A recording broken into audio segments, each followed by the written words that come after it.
I'm Adam, and I've been clean for 11 years now. I never thought I'd make it this far, and to be honest, there were many times I didn't think I'd make it at all. My story is one of struggle, pain, and ultimately, redemption. I hope by sharing this, I can help someone else who might be going through something similar. Let me take you back to where it all began. I grew up in a fairly typical family. We weren't perfect, but we were happy enough. My parents worked hard, and they did their best to provide for me and my siblings. But something inside me always felt off. I can't really explain it, but there was this void, this emptiness that I couldn't seem to fill no matter what I did. As a teenager, I started experimenting with alcohol and drugs. At first, it was just for fun, something to do on the weekends with my friends. But it didn't take long for it to become more than that. I started using more and more frequently, and before I knew it, I was completely hooked. My life quickly spiraled out of control. By the time I was in my 20s, I was a full-blown addict. I lost jobs, friends, and relationships because of my addiction. My parents tried to help me, but I pushed them away. I was ashamed and didn't want them to see the mess I had become. My wife, Stacy, left me because she couldn't handle the person I had turned into. I was alone and utterly lost. I remember nights when I would lock myself in my room, surrounded by bottles and drugs, trying to numb the pain. It was during one of those nights that I had a terrifying experience. I saw demons and evil spirits around me. They had been haunting me since 1983, and I realized they were the ones using my desires to control me. It felt so real, and I was petrified. That was my rock bottom. I knew I needed help, but I didn't know where to turn. My parents couldn't stand me anymore, and I had no one else to lean on. In my desperation, I walked into a church one day. I hadn't been to church in years, but something inside me urged me to go. I knelt down and prayed for the first time in a long time. I begged God for mercy and help. I didn't know if He would listen, but I had nowhere else to go. And that's when things started to change. Slowly, I began to feel a sense of hope. It was faint at first, just a small flicker, but it was there. I started attending church regularly and seeking help from a therapist. The journey was long and difficult, and there were many times when I wanted to give up. But I kept going, clinging to the hope that God would see me through. That night was one of the darkest of my life. I had just had another explosive argument with my parents. They were at their wits' end with me, and honestly, I couldn't blame them. I was a mess, and they had tried everything they could think of to help me. But nothing worked. I was too far gone, or so I thought. I stumbled into my room, slamming the door behind me. I didn't want to face them, or anyone, for that matter. I reached for the nearest bottle and took a long, hard swig. The burn of the alcohol was a familiar sensation, one that I had come to rely on to numb the pain. But that night, it wasn't enough. No matter how much I drank, the emptiness inside me only grew. In my drunken haze, I reached for the drugs. It was a ritual I knew all too well. A line here, a pill there, anything to escape the crushing reality of my life. But as the substances coursed through my veins, something different happened. The room around me seemed to shift and warp. Shadows lengthened and twisted, taking on shapes that filled me with a deep, primal fear. Then, I saw them. Demons and evil spirits, grotesque and malevolent, filled the room. Their eyes glowed with a sinister light, and they whispered my name, taunting me. I could feel their icy breath on my skin, and their presence was overwhelming. They laughed at my pain, reveling in my suffering. It was in that moment of terror that I realized these demons had been with me for a long time, since 1983. They were the ones who had fueled my addiction, using my desires to keep me under their control. I had always thought I was in control, that I could stop whenever I wanted. But now I saw the truth. I was a puppet, and they were pulling the strings. I tried to scream, but no sound came out. My throat was dry, and my body felt paralyzed. All I could do was watch as these entities surrounded me, their whispers growing louder and more insistent. They showed me scenes from my past, every mistake, every failure, every moment of weakness. They thrived on my despair, and I felt myself slipping further into the abyss. But then, amidst the chaos, a small voice inside me cried out. It was faint, almost drowned out by the cacophony of the demon's whispers, but it was there. It was a plea for help, a desperate cry for something, anything, to save me. I didn't know if anyone could hear it, but it was all I had left. The vision eventually faded, leaving me trembling and soaked in sweat. The room was still dark and cluttered, but the oppressive presence of the demons had lessened. I knew they were still there, lurking in the shadows, waiting for me to fall again. But that small voice, that flicker of hope, remained. I sat there for hours, unable to move, unable to think. The fear and hopelessness were overwhelming, but so was the realization that I couldn't keep living like this. I needed help, but I didn't know where to turn. My parents had given up on me, my wife had left me, and I had pushed everyone else away. In my desperation, a thought came to me. It was something I hadn't considered in years, something I had long since abandoned: church. I had grown up attending church with my family, but as my addiction took hold, I drifted away. The idea seemed absurd at first. How could I, in my state, walk into a church and ask for help? But the more I thought about it, the more it made sense. I had tried everything else: rehab, therapy, medication, and nothing had worked. Maybe, just maybe, there was something to this faith thing. Maybe there was a higher power that could help me when no one else could. With that glimmer of hope in my heart, I made a decision. I would go to church. I didn't know what to expect, and I didn't know if it would make any difference. But I was out of options, and I had nothing left to lose. I still remember the first time I walked into Dr. Jeffrey's office. It was a small, unassuming space in a nondescript building. I had been there before, years ago, when my parents tried to get me into therapy, but back then, I wasn't ready. Now, I had no choice. I was desperate. Dr. Jeffrey greeted me with a warm smile and a firm handshake. He was a middle-aged man with kind eyes and a gentle demeanor. Despite my initial reluctance, there was something about him that made me feel like maybe, just maybe, he could help me. "Adam, it's good to see you," he said, gesturing for me to take a seat.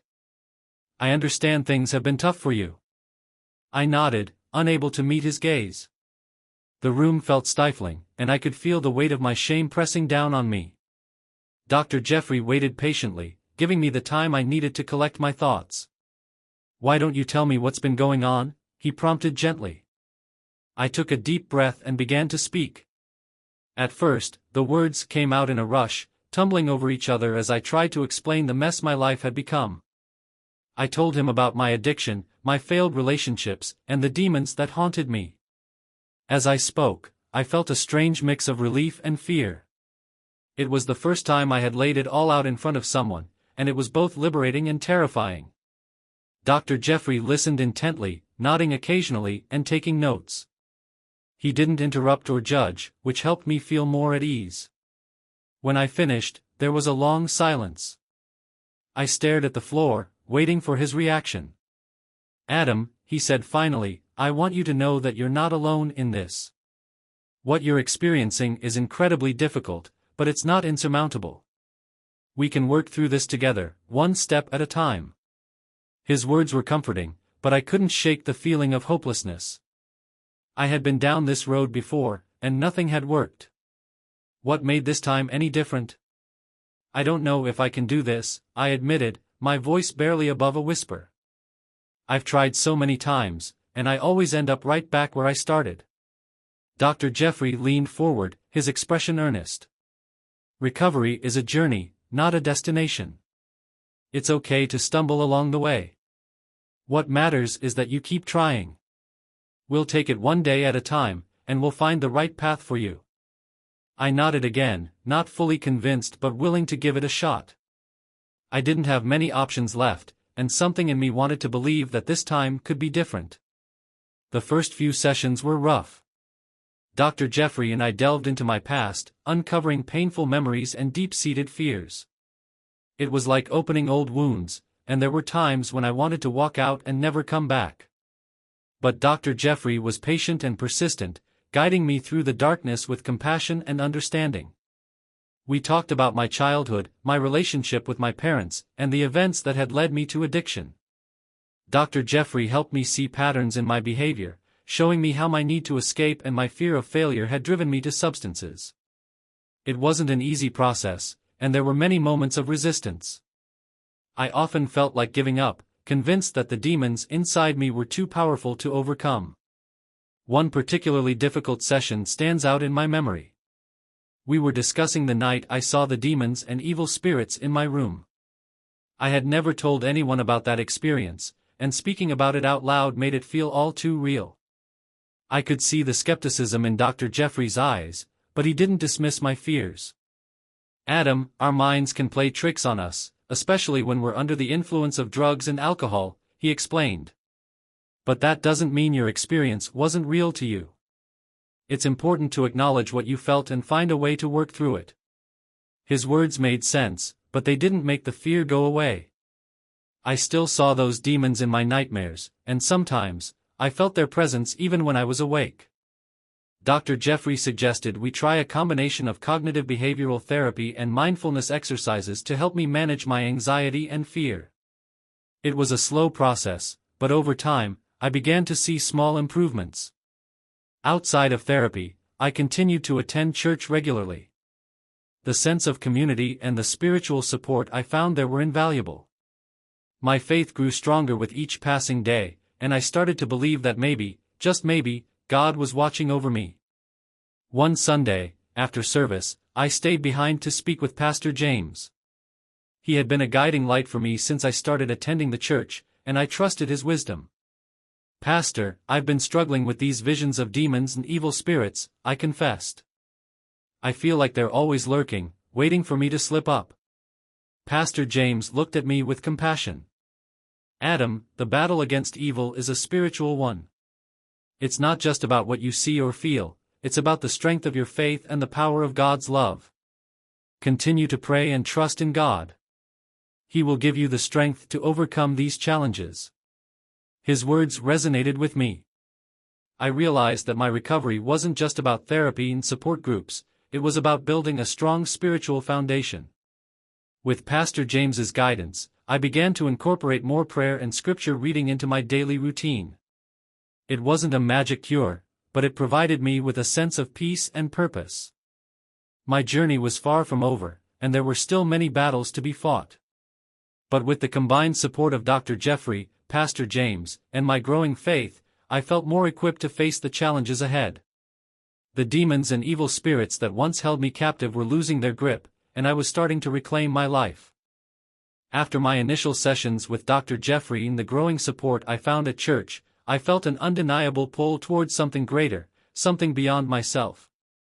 The demons that haunted me were relentless, but the glimmers of hope I found in therapy and faith were beginning to shine through the darkness. One evening, after another grueling session with Dr. Jeffrey, I decided to take a walk.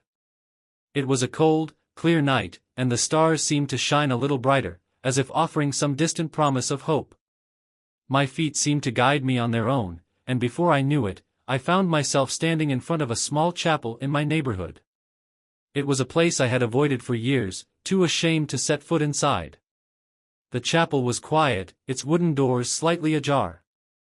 I hesitated for a moment, my heart pounding in my chest. What was I doing here? Could this really help me? But then, that small voice of hope whispered again, urging me to go inside. I pushed the doors open and stepped into the dimly lit sanctuary. The chapel was simple and serene, with rows of wooden pews and a small altar at the front. Candles flickered gently, casting a warm glow that contrasted with the chill outside.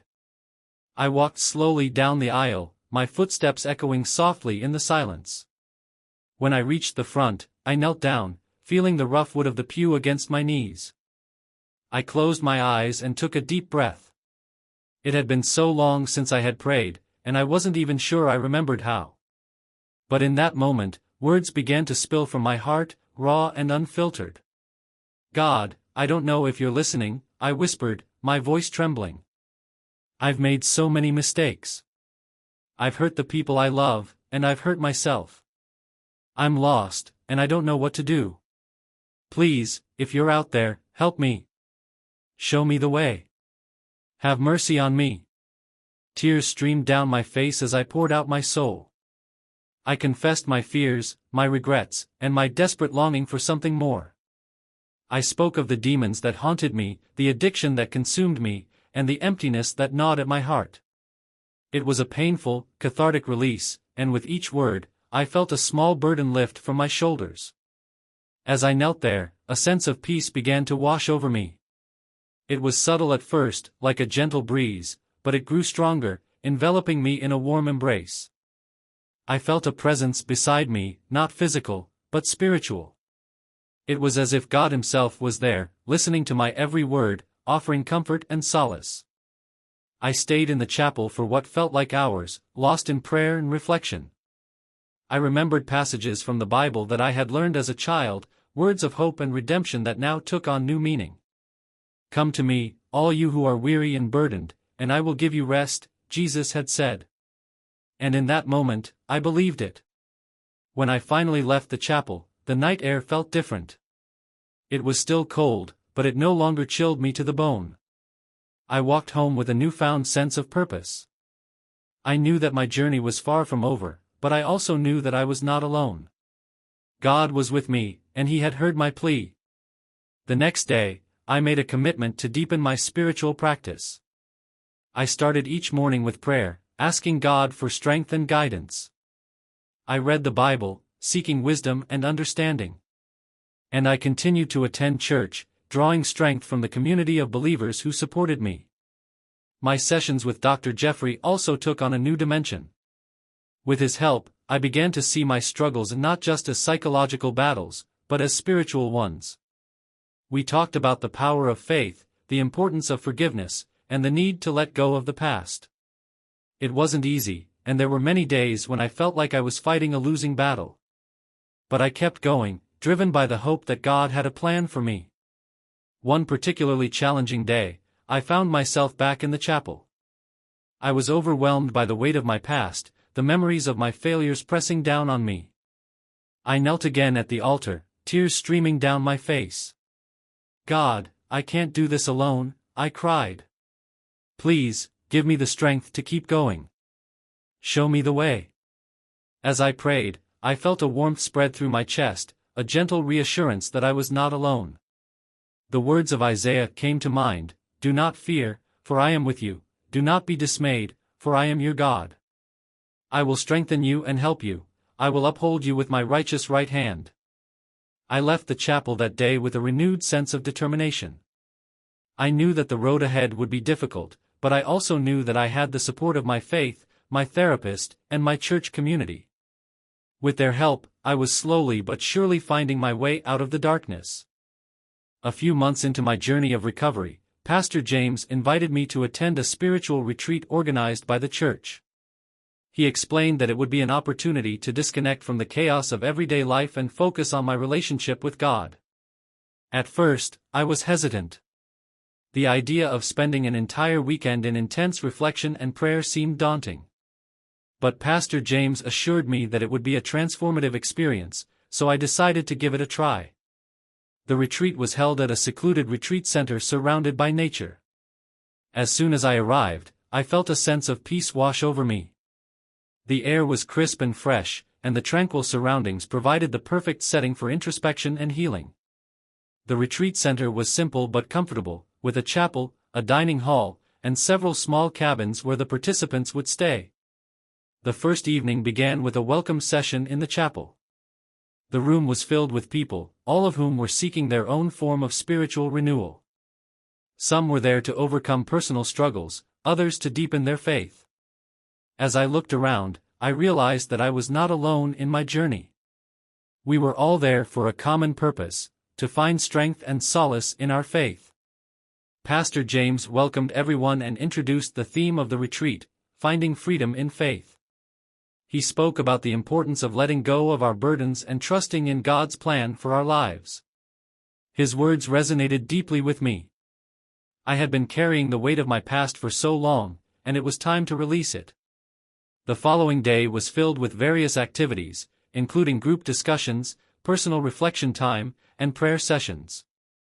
One of the most impactful moments came during a session where several individuals shared their testimonies of overcoming addiction. Their stories were raw and powerful, and they spoke of the struggles they had faced and the transformative power of faith.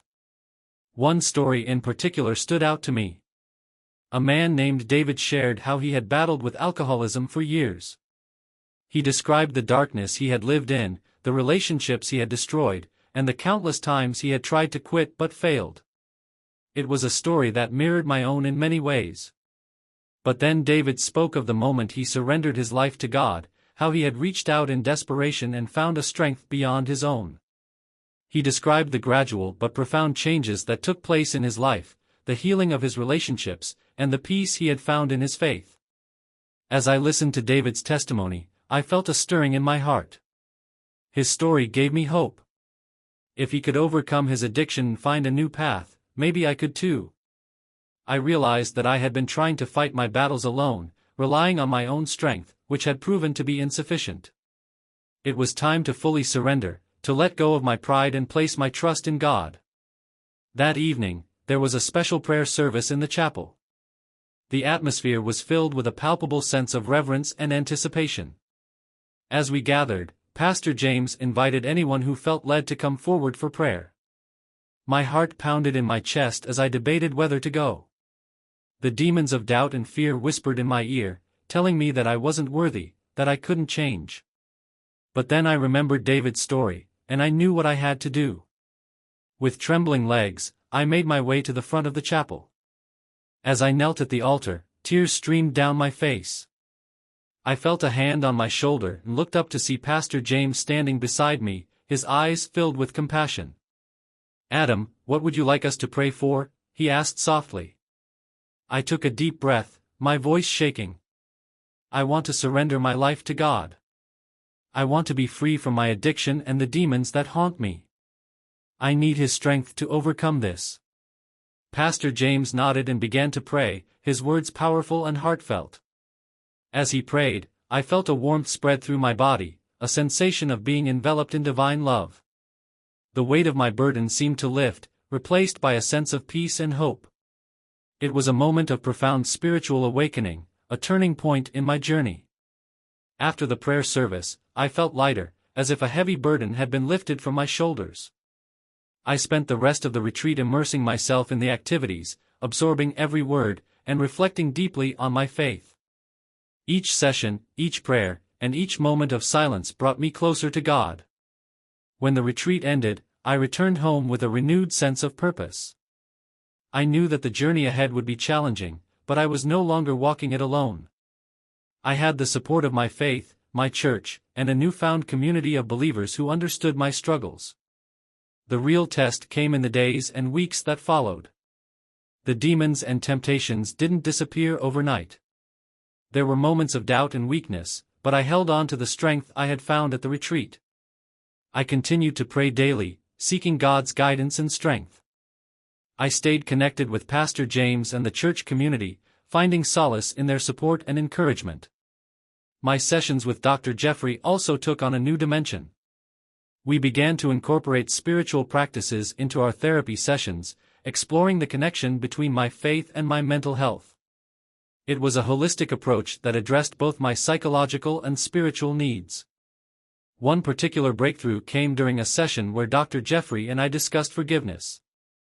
I realized that I had been holding on to a lot of anger and resentment, not just towards others, but also towards myself. Forgiving myself for my past mistakes was one of the hardest things I had to do, but it was also one of the most liberating. As I let go of my anger and embraced forgiveness, I felt a deeper sense of peace. The demons that had once tormented me began to lose their power. They were no longer the defining force in my life. Instead, I was defined by my faith, my resilience, and my commitment to change. Each day, I made a conscious effort to live out the lessons I had learned at the retreat.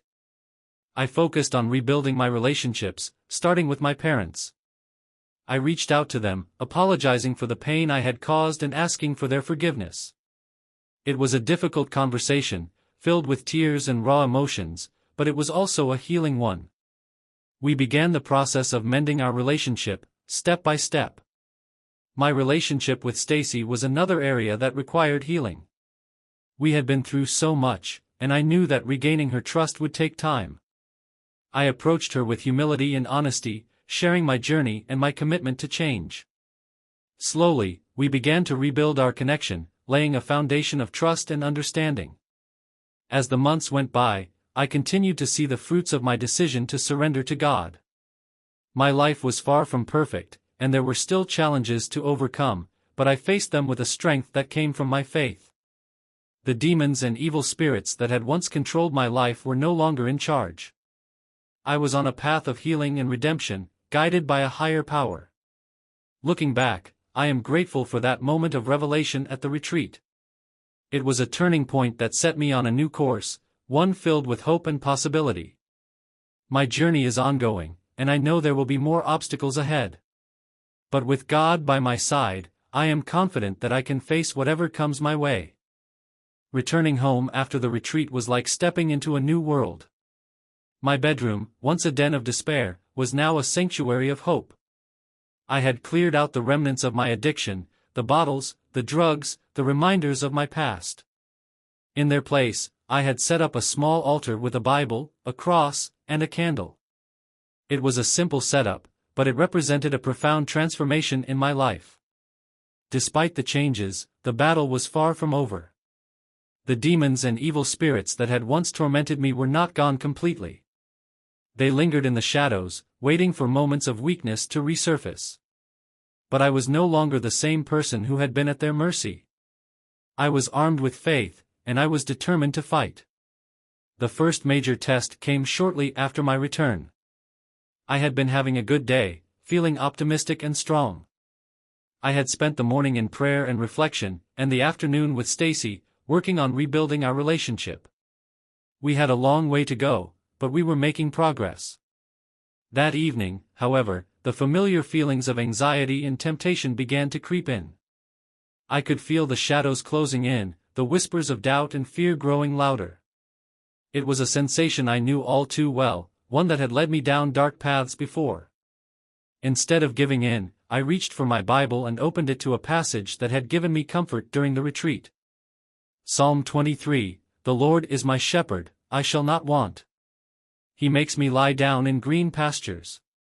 He leads me beside still waters. He restores my soul."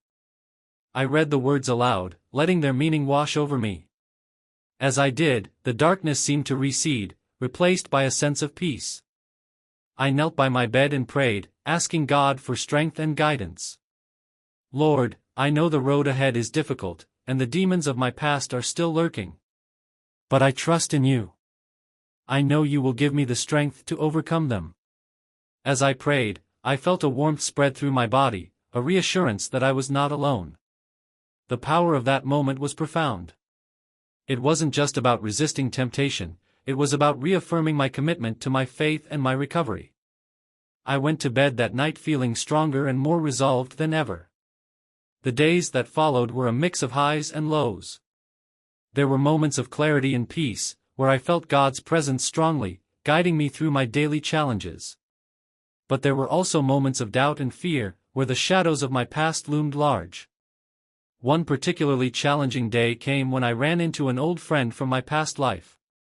He was someone I had used drugs with, and seeing him brought back a flood of memories. He invited me to hang out, to catch up on old times. It was a tempting offer, one that stirred the old desires within me. I took a deep breath and looked him in the eye. "I can't do that anymore," I said firmly. "I'm trying to turn my life around, and I can't go back to that place." He laughed, a harsh, mocking sound. "Come on, man. You haven't changed. You're still the same old Adam." His words stung, but they also strengthened my resolve. "No, I'm not," I replied. "I'm different now. I have faith, and I have God on my side. I can't go back to that life." He scoffed and walked away, leaving me standing there with a mixture of relief and sadness. It was a painful reminder of the life I had left behind, but also a testament to the new path I was on. I had made a choice, and I was sticking to it, no matter how difficult it was. My family was another significant part of my journey. My parents, Robert and Mary, had seen me at my worst, and rebuilding their trust was a slow and delicate process. We had many difficult conversations, filled with tears and apologies. I had to face the consequences of my actions, the pain I had caused them, and the years of disappointment. One evening, as we sat around the dinner table, my father spoke up. "Adam, we're proud of the changes you're making. But you need to understand that it's going to take time for us to fully trust you again. We've been hurt, and we need time to heal." His words were honest and painful, but they were also fair. I nodded, feeling a lump in my throat. "I understand, Dad. I'm committed to this path, and I'll do whatever it takes to earn your trust back." My mother reached across the table and took my hand. "We love you, Adam. We always have. We just want you to be happy and healthy." Their support, even if it came with reservations, was crucial. It gave me the motivation to keep pushing forward, to prove to them, and to myself, that I was truly changing. Another major turning point came during a church service. Pastor James had invited me to share my testimony with the congregation. It was a daunting prospect, but I knew it was an important step in my journey. Standing in front of the church, I felt a wave of nervousness wash over me. But as I began to speak, the fear melted away. I told them about my past, my struggles with addiction, and the demons that had haunted me. I spoke of the turning point at the retreat, the moment I surrendered to God, and the strength I had found in my faith. As I shared my story, I could see the faces in the congregation, some filled with empathy, others with tears. It was a powerful moment of connection, a reminder that we are all fighting our own battles. When I finished, the congregation erupted in applause. Pastor James hugged me, and many members of the church came up to offer words of encouragement and support. It was a humbling experience, but also a reaffirmation of the new path I was on. As the months went by, I continued to face challenges, but I did so with a strength that came from my faith and the support of those around me. I learned to forgive myself for my past mistakes, to let go of the guilt and shame that had weighed me down for so long. Each day, I made a conscious effort to live out the principles I had learned at the retreat, to trust in God, to stay connected to my community, and to approach life with humility and gratitude. The final confrontation with my past came unexpectedly. One night, I had a vivid dream. I was back in my old bedroom, surrounded by the shadows of my past. The demons and evil spirits were there, their eyes glowing with malice. But this time, I wasn't afraid. I stood tall, my faith a shield around me. "I'm not afraid of you anymore," I said, my voice strong and clear. "You have no power over me. I belong to God now." The demons hissed and recoiled, their forms dissolving into the darkness. As they disappeared, I felt a sense of liberation, a weight lifting from my shoulders. I woke up with a sense of peace and clarity I had never experienced before. It was a powerful affirmation that I was on the right path, that my faith and determination were stronger than any force that tried to pull me back. From that day forward, the shadows of my past held less power over me. I continued to face challenges, but I did so with the knowledge that I was not alone. God was with me, guiding me through the darkness and into the light. My journey was ongoing, and there would always be battles to fight, but I was no longer the same person who had been at the mercy of addiction and despair. I was stronger, more resilient, and filled with a faith that could move mountains. The journey of the past 11 years has been one of the most challenging and rewarding experiences of my life. As I sit in the living room of my home, surrounded by my loved ones, I reflect on the incredible transformation that has taken place. This room, once filled with despair and isolation, is now a space of love, laughter, and hope. It's a testament to the power of faith and the possibility of redemption. My parents, Robert and Mary, sit on the couch, chatting happily. Their faces, once etched with worry and pain, now radiate joy and contentment. The journey to rebuild our relationship has been long and arduous, but it has been worth every step. The trust that was once shattered has been carefully mended, and our bond is stronger than ever.